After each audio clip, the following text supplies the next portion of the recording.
What if I told you that the famous Casio F-91W isn't the best super cheap watch? I've gone mad, right? Time to unsubscribe. Whoa, not so fast. Don't disown me just yet. See, I've been on the prowl for a cheap digital alternative that alleviates the obvious flaws of the F-91W. I've gone through most of the Casio lineup and even tried a Timex or two whilst on this quest. Yikes, that last one was bad. However, I keep finding myself returning to the same piece every time. This is the W86. Now, you've probably never heard of it, but it's basically an F91 that's better in every way but one or maybe two. Let's run you through what you need to know and whether it's worth your time. Something that's definitely worth your time is our sponsor WatchCrunch. Built by fellow watch nerds who grew tired of the negativity and blingy flex culture on other platforms. You know which ones I'm talking about. WatchCrunch was made to promote better, friendlier watch discussions from the ground up. On watchcrunch.com, you'll find a huge variety of watch content, including reviews, articles, pictures, videos, Q&As, and more, with their team adding additional content and features all the time. I reckon this sort of product has been needed for a while. Loads of existing forums use clunky, outdated interfaces that are a train wreck on mobile devices. WatchCrunch, on the other hand, is extremely easy to use, no matter what screen size you're viewing on, and your contributions are even rewarded with beautiful badges that you can display in your profile. Customize your feed by following particular brands and tags, make new horological finds with the ingenious Discover tab, and engage with like-minded watch lovers from across the globe in the comment sections. It's free to use, and you'll be set up in a matter of seconds. Sign up now using the link in the description.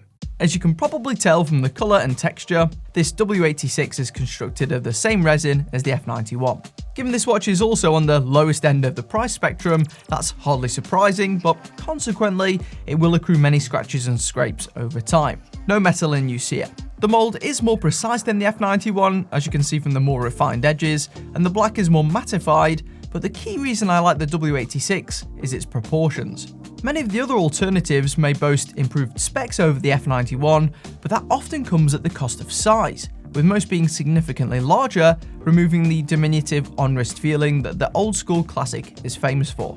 The W86, on the other hand, remains well within that ballpark, with a near-identical lug-to-lug size and only marginal increases to the thickness and width, which result in a similar on-wrist experience. It's still an unobtrusive watch that never gets in the way. If anything, it's perhaps a slightly better size, as it still has no trouble fitting thin wrists, but is a touch more viable for larger ones too. Both pieces share a comparable quad-screwed steel caseback, though the W86 boasts an improved water resistance rating of 5 bar, as opposed to the 3 bar splash resistance offered by its predecessor. Upon its removal, the rear of the W86 reveals an altered layout with deeper screws and a slightly thicker rubber gasket than that on the F91, which could contribute towards the increased performance. This look at the internals reveals that the modules used here are also different. The 3298 module in the W86 doesn't offer any additional functions over the 593 module used in the original. However, it does replace the infamously poor backlight with a full LED alternative that is far brighter and actually usable in dimmer environments. If you're familiar with the popular A168, this is the same module as is used in that one. Viewing angles and clarity are basically indistinguishable from the original unless you put them directly side by side. Possibly due to the type of luminescence, you'll notice the background is slightly grainier and not quite as flat, but for the most part, the time is just as readable at a glance, which is all that really matters.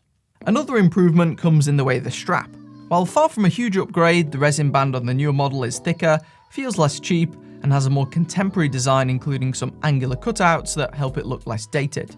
Perhaps these will also help with ventilation. The straps on the F91 are already known to wear out before the rest of the watch does, so I think this one should last you a little longer. Unfortunately, the crystal here is the same acrylic as before, which will scratch over time. It would be nice to see a mineral option in the future, as that material isn't exactly expensive to implement. The design here is still retro, with 2 turquoise beams sandwiching the display and a slim grey edge that outlines the black backdrop. For me, the result is a bit of an oxymoron. I think it looks more tasteful than the older model and achieves the retro aesthetic without looking so dated. However, I don't think it's such an easy wearer. The brighter colour scheme isn't so subtle or versatile, and as such, I doubt the W86 will obtain the retro fashion acclaim that the F91 has garnered over recent years. That's one of the two drawbacks I mentioned at the start. This watch isn't the F-91, and it can't quite cash in on that same legendary reputation. People will still recognize it as one of those retro Casios, they just won't quite be able to pinpoint it in the same way they might with its super popular grandfather. If you're not bothered about your watch being some sort of conversation starter, then the only other thing to consider is the price. On most sites, the W86 costs more than the standard F-91, falling in line with some of the F-91's cosmetic variants at around a 50 to 70% markup. Of course, these are markups on incredibly low base prices, so the overall discrepancy isn't huge, just expect to pay closer to £20 on the likes of Amazon. Despite the increased cost, if you're cool with the design, then I think this W86 is the clear-cut, superior choice. It packs in additional functionality for a competitive price without sacrificing some of the core fundamentals that have made the F-91 so appealing. Both are affiliate linked down below for your convenience. Consider subscribing. See you next time.